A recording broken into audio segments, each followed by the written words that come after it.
At dahil nga sobrang init mga kapitbahay ko ay nandito nga kami ngayon sa labas. At ayan na nga mga kaganapan dito sa may iskinita. At kapag ka nga ganitong mainit ang inyong kapitbahay ay hinihika dahil tayo ay sala sa lamig at sala sa init. Tapos sinabayan pa nga tayo ng paikot-ikot kasi nga wala pa tayong nagagawang content. Tapos sumabay pa nga itong gawain namin sa center na kailangan nga matapos agad namin itong aming columnar dahil anytime, any minute ay bababaan na nga kami kaya dapat ay ayos na at updated na yung aming columnar. Kaya naman to the rescue agad ang aking kapatid. Nagpatulong nga agad ako dahil hindi ko na nga kayang gawin pa ito. Kasi nga bukod sa masama yung pakiramdam natin, naglaba ako tapos naggagawa pa ako ng content.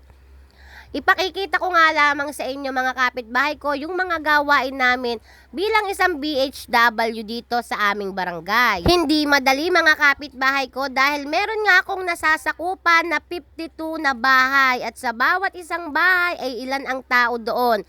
At ire-record ko nga doon ang bata, ang senior, ang may sakit, ang PWD at kung ano-ano pa nga. Kahit yung mga buntis na nanganak, yung mga birthday nila, kailangan lahat yan ay updated. Ganito ka trabaho ang maging isang BHW. Pero dahil gusto namin yung trabaho namin ay nagrereklamo lang kami ng napapagod pero nagtatrabaho pa rin kami. At kung alam ko nga lamang mga kapitbahay ko na ganito pala kahirap maging isang BHW na ultimo kaliit-liitan sanggol ay kailangan nating i-record. At may kanya-kanya nga din niyang kulay.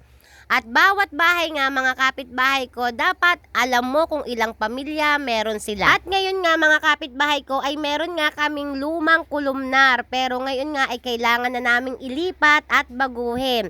Kaya ayan, to the rescue ang aking kapatid. Siya lahat yung nagdikit ng mga bahay at siya na rin yung nagkulay. At maya-maya nga lamang mga kapitbahay ko ay kung aayos naman yung pakiramdam ko ay kokopyahin ko na nga lahat ng impormasyon na nandiyan dyan sa aking kolumnar. Para nga naman in case na bumaba at tingnan ng ating kolumnar ay updated na tayo at wala tayong magiging problema.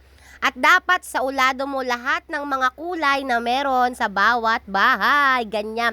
Para kang nag-aaral, para kang nag-e-exam. Ganon, kapag isa kang BHW, tapos pagdating sa ayuda, inaaway pa tayo. At ayan nga, hindi ko na namalayan, patapos na pala ang aking voice over. Salamat nga pala sa suma na binigay ng aking konsihal Mateo. Ayan nga pala yung kapitbahay namin. Maraming salamat. Hanggang dito na lamang ang aking video. Salamat.